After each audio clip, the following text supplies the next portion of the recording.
ओम नमो भगवते वासुदेवाय। देखिए, आज का जो प्रसंग है बहुत शानदार प्रसंग है, सुनिए। चरण धरत शंका करत, चितवत है चहु ओर, सुवर्ण को ढूंढत फिरत, कवि कवि व्यभिचारी चोर। इसका प्रसंग का अर्थ है कि आज के जो इस प्रसंग को हम आपको बता रहे हैं, ये आपको ये दोहा सुनाया है, ये अति गूढ़ ज्ञान से भरा हुआ है।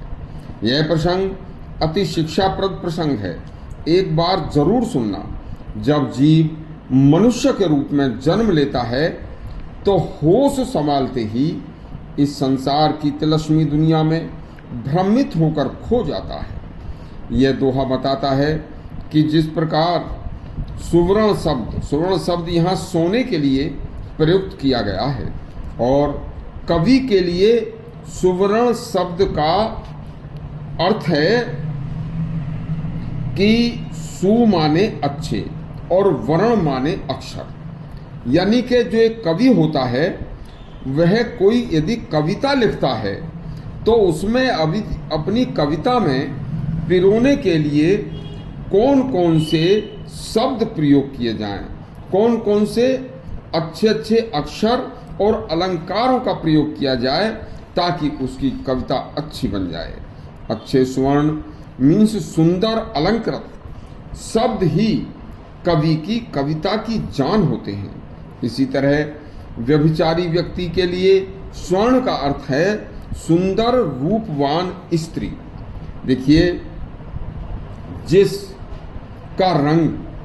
स्त्री का रंग सोने की तरह सुंदर हो, जो व्यभिचारी मनुष्य के लिए सुंदर वर्ण वाली हो, स्वर्ण स्त्री ही उसकी चाह होती है, जिसे वह संसार सागर में ढूंढता फिरता है।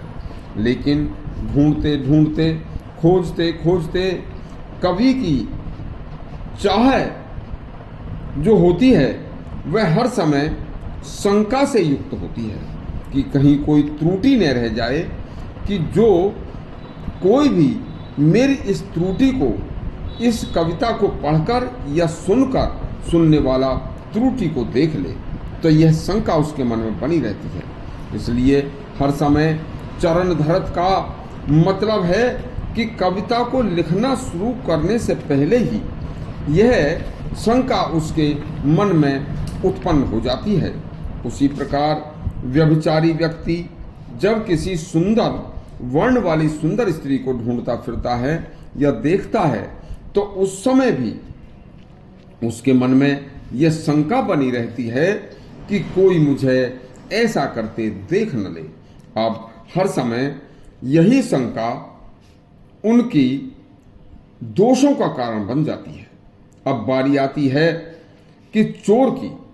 तो जो चोर होता है वह जैसे ही किसी के घर में स्वर्ण की यानी कि सोने की चोरी करने के लिए जा रहा है, और जैसे ही उसके पैर वहाँ चोरी के लिए उसके घर में रखता है, तो उसे हर समय शंका बनी रहती है कि कोई मुझे देख न ले, चोरी करते देख न ले।